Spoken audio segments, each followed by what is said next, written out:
Muy buenas tardes. En este webinar vamos a hablar sobre las competencias digitales de los docentes para el manejo de un ecosistema en línea. Partimos de la siguiente frase. El hábito es el maestro más eficaz, de joven el Plinio. ¿Sí? Esta frase lo vamos a dar sentido a lo largo de la presentación. Muy bien. El objetivo de este webinar es apoyar al docente en función del aprendizaje y el desarrollo de competencias TIC que respondan a las exigencias de la actualidad. Hoy en día, el desarrollo de las competencias digitales es una de las destrezas y habilidades que el docente debe desarrollar. Por tal motivo, en este webinar argumentaremos la relevancia de una educación de calidad que responda a la era digital. El Estado ecuatoriano ha tomado varias estrategias para contribuir a su desarrollo, tomando en cuenta los aportes de la UNESCO, aportes de la Organización de las Naciones Unidas para la Educación, Ciencia, la Cultura, en materia de tecnologías de la información y la comunicación, TICS. Justamente, el modelo de la UNESCO y que lo toma el Ministerio de Educación es que la implementación de las TICs se realice de manera gradual con el objetivo que se complemente con el currículo ecuatoriano y con las instituciones educativas. Las competencias TICs desde la dimensión pedagógica se refiere tanto al diseño, implementación y evaluación de los espacios educativos significativos mediados por TICs, esto según la UNESCO y la Universidad Javeriana. De tal manera se considera dos dimensiones, tanto por un lado el sector tecnológico como también por el otro lado el ámbito pedagógico. Las instituciones educativas pasan por las siguientes fases en la incorporación de las TICs. Sin embargo, estas fases no se pueden generalizar, puesto que existen particularidades características de cada institución y problemas que se podrían presentar como dificultades en el acceso a la tecnología, los recursos tecnológicos o las competencias de los docentes que van a limitar la incorporación de las TICs en el aula de clase en las instituciones educativas. Se parte primeramente de una fase de emerger. En la fase de emerger se utilizan las TICs en aspectos fundamentales, como puede ser la gestión de documentos. De ahí pasamos a la fase de aplicar. Se aplica en procesos administrativos y en el currículo, con algunas herramientas para impartir clases. En la tercera fase se refiere a que se incluyen las TICs en el currículo, se cuenta con el equipo tecnológico y la conectividad. Los docentes integran las TICs en programas y proyectos. Esta fase es muy importante, puesto que las TICs se plasma en el PI, en el proyecto educativo institucional, en donde los docentes pueden respaldarse para realizar diferentes programas o proyectos en función de la misión y visión que se plantee en el proyecto educativo institucional. La última fase es la de transformar. En esta fase ya se llega a un nivel tope en la que la cultura de la institución educativa utiliza las TICs en el aula para favorecer el proceso de enseñanza-aprendizaje colaborativo y participativo. Los docentes usan y también promueven el uso de las TICs utilizando estas herramientas en el aula de clase. Justamente estas cuatro fases lo plantea el Ministerio de Educación, pero como les decía, las particularidades de las instituciones educativas del país, específicamente las de la Amazonía, acá en la provincia de Orellana y todas las provincias específicamente tienen las mismas características de las instituciones educativas que no tienen el acceso a la tecnología, no cuentan con los recursos tecnológicos, no cuentan con el personal capacitado, no cuentan en sus hogares con eh, los recursos, con la tecnología necesaria para que el estudiante pueda desempeñarse de la mejor manera en una educación virtual. Es una de las limitantes, es uno de los problemas que ha tenido por varios años la región amazónica.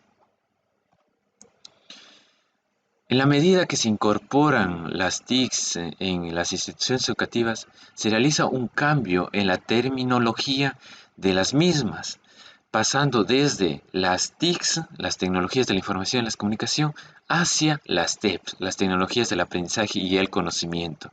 Y por último, las tecnologías del empoderamiento y participación.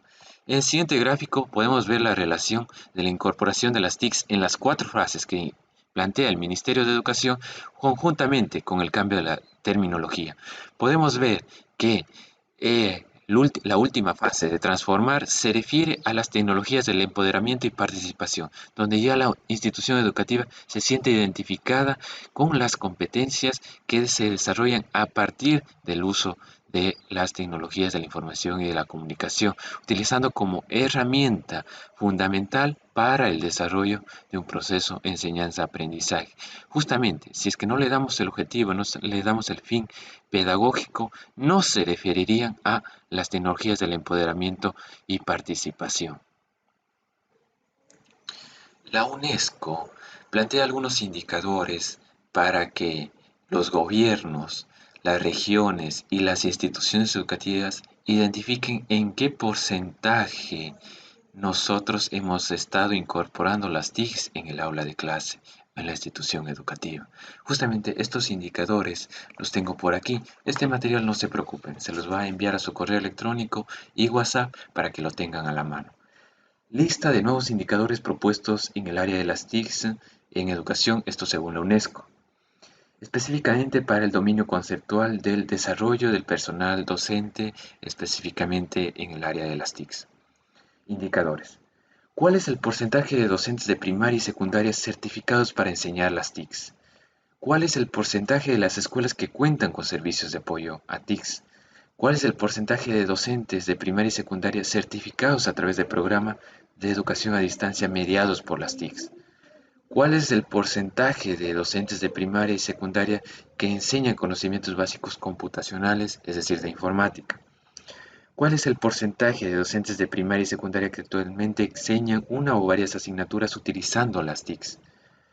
¿Cuál es el porcentaje de docentes de primaria y secundaria certificados para enseñar una o varias asignaturas escolares utilizando recursos TICs? ¿Cuál es la relación alumnos-docentes en asignaturas que enseñan conocimientos básicos computacionales, es decir, de informática? ¿Cuál es la relación alumnos-docentes que utilizan las TICs para enseñar? Muy bien, estos indicadores sirven de guía para identificar en qué nivel de incorporación está el Ecuador en relación a las TICs.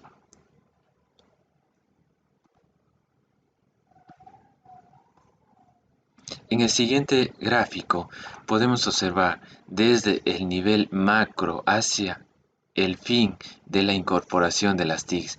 Primeramente, la incorporación de las TIC, según lo que plantea la UNESCO y lo que está realizando el Estado ecuatoriano, es que se implemente políticas, metas e incentivos para el uso de las TICs en la educación. Esto se ha venido dando, no todo en todos los sectores, pero se ha venido dando a nivel general en el Ecuador. Para pasar al siguiente insumo, al insumo de la provisión de instalaciones TICs para establecimientos educativos. No en todos, únicamente unidades educativas del milenio, unidades educativas del siglo XXI y unidades educativas específicas que han sido equipados con laboratorios de computación, de informática, química, física, etc. El siguiente insumo es la certificación de docentes mediada por las TICs. Esto se ha venido dando, como lo decía, no en todas las instituciones, no a todos los docentes en este caso. Se ha venido dando la formación continua, la profesionalización docente, que vamos a ver más adelante a qué se refiere y cómo ha impactado en la educación de los niños, niñas, jóvenes, adolescentes. De aquí seguimos al proceso ya de desarrollo curricular y provisión de contenido digital. Justamente en este proceso, el Ministerio de Educación ha venido trabajando arduamente en la incorporación de los recursos educativos digitales abiertos en las plataformas específicas que ahora más que nada han llegado a dar el sentido de función a partir de la emergencia sanitaria que estamos viviendo. Para identificar los resultados de la incorporación de las TICs, se refiere a cuál ha sido el impacto del uso de las TICs en funciones de enseñanza-aprendizaje, para posteriormente realizar una evaluación y monitoreo del desempeño estudiantil, posiblemente para realizar una incorporación, un antes y después, un antes de utilizar las tecnologías, cómo era o qué resultados ha generado la evaluación estudiantil hacia después de incorporar las TICs en cuanto a cuál ha sido su desempeño, cuál ha sido su avance, ¿sí? Para realizar una comparación. Hasta ahora en el Ecuador no se tiene una evaluación de las competencias digitales de los docentes y más aún de las competencias digitales que los estudiantes logran alcanzar al culminar la educación básica, la educación superior. Sin embargo, en cuanto a todas las políticas que se vienen implementando ahora en la actualidad, ya sea a nivel internacional y nivel nacional, se ve venir que en los próximos años se realice un diagnóstico de las competencias digitales, tanto de los docentes como de los estudiantes que salen del bachillerato específicamente y también de las instituciones educativas superiores como las universidades. Como les mencionaba, el Estado ecuatoriano ha venido trabajando arduamente en lo que se refiere a formación continua y el acompañamiento tecnoeducativo como dos pilares fundamentales para intentar desarrollar en los docentes las competencias digitales. Es por eso que el docente del milenio, como les venía diciendo, que responda a la época actual, a las características de los estudiantes, de las escuelas, de los colegios, es que el docente sea también del milenio, que tenga conocimientos en las TIC, en las TAC y en las TEP. Sin embargo, como les mencionaba, existen las características de las diferentes regiones en donde por más que se quiera no se cuenta con los recursos tecnológicos y no se cuenta con las competencias digitales. A partir de esto se establece la Agenda Educativa Digital 2017-2021, en la cual se considera la formación continua y el acompañamiento tecnoeducativo como dos pilares fundamentales para fomentar las competencias digitales, considerando que el contar con la infraestructura tecnológica no es suficiente para que se genere un ecosistema en línea. La formación continua es la actualización del docente a través de cursos, programas, talleres, etcétera, con el objetivo de desarrollar destrezas en un campo específico. El acompañamiento tecnoeducativo es el acompañamiento de docentes capacitados para el fortalecimiento de competencias digitales pedagógicas del docente. Sin embargo, esto no se puede dar si no se tiene la debida actitud y predisposición de aprender. La formación de las universidades e instituciones de educación superior deben fortalecer las competencias digitales del docente. La profesionalización docente que se ha venido dando en la región amazónica es un punto importante para mejorar la educación hacia una educación de calidad. Justamente, en el siguiente gráfico les voy a presentar cuál es el nivel de estudios de educación de los docentes del Sistema Nacional Ecuatoriano. Sin embargo, este nivel de estudios no quiere decir que los docentes tengan las competencias digitales.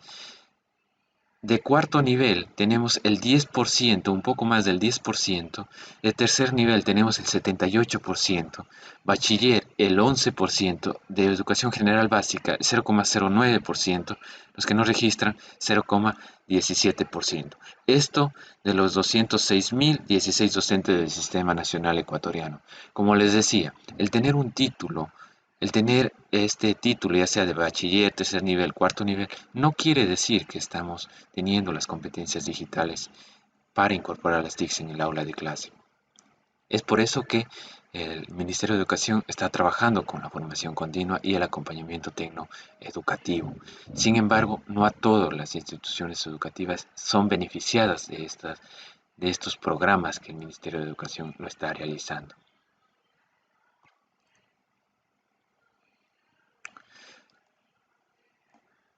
Los mecanismos del Ministerio de Educación para afrontar una educación virtual en el Ecuador es promoviendo un ecosistema en línea con el uso de software Microsoft Teams de la empresa Microsoft, que es muy interesante cómo nos ayuda a intercambiar información con los estudiantes, con los compañeros docentes, con los administrativos, etcétera. Hay todo un ecosistema bien acoplado en esta herramienta.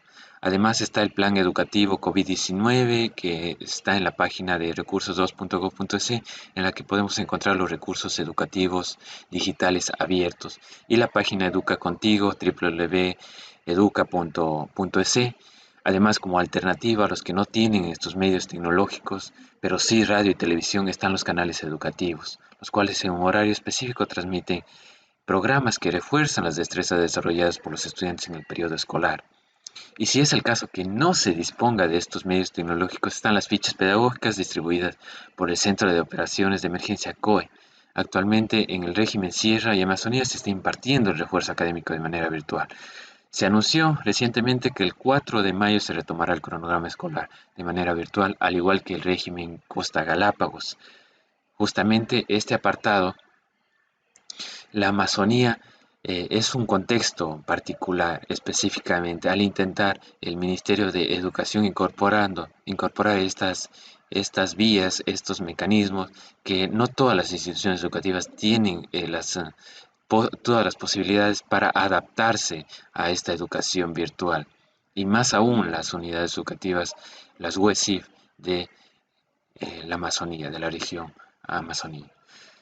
Por tanto, aquí también se ha apostado por la profesionalización docente. Sin embargo, la emergencia sanitaria producida por el COVID-19 ha impuesto una metodología aquí en la Amazonía y específicamente en las instituciones educativas y en los contextos que no tienen todos los medios digitales y todos los medios tecnológicos, un proceso de enseñanza-aprendizaje de carácter antipedagógico al intentar que los docentes amazónicos, desarrollen estas competencias de manera precipitada.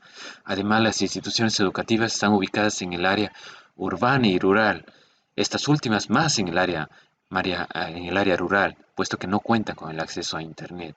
Hay comunidades muy alejadas. Aquí en Orellana, ejemplo, en los cantones Loreto, Sacha, Orellana y Aguarico, son comunidades que están alejadas en cada uno de estos cantones.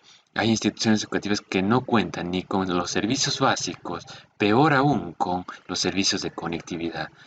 Y en el caso de que se dé algún servicio de comunidad, esto se refiere al campo poblacional céntrico de cada comunidad, más sin embargo no a los hogares específicos de los niños jóvenes que viven en las comunidades alejadas de la institución educativa, en los que no se tiene ninguna conexión digital, conectividad con los docentes de las instituciones educativas que se establecen en estas comunidades. Por tanto, el Estado ecuatoriano deberá seguir trabajando en materia de educación, especialmente atendiendo a estos grupos vulnerables de las regiones del Ecuador, atendiendo a las regiones, a los apartados rurales, a las comunidades lejanas, ¿sí? Partiendo de un diagnóstico específicamente también de las competencias digitales de los docentes para apoyar el desarrollo de estos. La educación en línea como vía de aprendizaje se deberá trabajar con mayor ímpetu para responder a situaciones como las que se ha presentado, incluso lo que se vino presentando hace unos meses, lo que se refiere al paro nacional, en la que el Ministerio de Educación sí tomó algunas medidas que ahora más que nada se ven claras que la educación tiene dos vías y si es que no ejercitamos esas dos vías, si es que no tenemos todos los recursos para manejar estas dos vías, cualquiera de las dos, por A o B motivo, algún suceso externo, va a verse afectada la educación. A pesar de que se ha generado algunas oportunidades para apoyar a la educación en el Ecuador, como es la educación inicial de las universidades, fomentando las competencias digitales de los docentes, como también la profesionalización docente. Sin embargo, estimados docentes, no todos estamos en las capacidades, no todos tenemos los recursos, sin embargo, toca pedir al Ministerio de Educación todos estos recursos, todas estas capacitaciones para nosotros tener todo este campo abierto para manejar estas situaciones de una educación virtual. Nosotros docentes podemos hacerlos y justamente hago acuerdo de estas palabras que tal vez ustedes ya lo saben. La práctica hace al maestro. La práctica hace al maestro. Justamente, me imagino cuántos de ustedes se sentirán identificados con esta parte. Los docentes, al inicio, tal vez no podían manejar una videoconferencia, pero mírenos ahora. Estamos manejando y somos expertos en una videollamada, una videoconferencia a través de Zoom, a través de Microsoft Teams, a través de WhatsApp, de Facebook, etcétera. ¿Sí? Estas circunstancias que se han presentado ha permitido generar competencias en nosotros. Y vuelvo y les repito, la práctica hace al maestro. Teniendo en cuenta que la tecnología no únicamente camina, la tecnología corre. Es por eso que nosotros debemos estar más atentos y con la actitud específica para afrontar estas situaciones, para sobrellevar estas situaciones, porque nosotros estamos en la capacidad de hacerlo. Les dejo aquí mi información de contacto, mi correo electrónico, el centro de capacitaciones que yo represento, Soluciones Educativas MES 3 y mi número de teléfono. Cualquier pregunta, duda, sugerencia, etcétera, me pueden comunicar a través de estos medios. Estaré atento en ayudarles. Este webinar es gracias a ELAN, Asesoría y Capacitación y Soluciones Educativas MES3. Muchas gracias por su participación. Ahora vamos a abrir este espacio para preguntas de parte de ustedes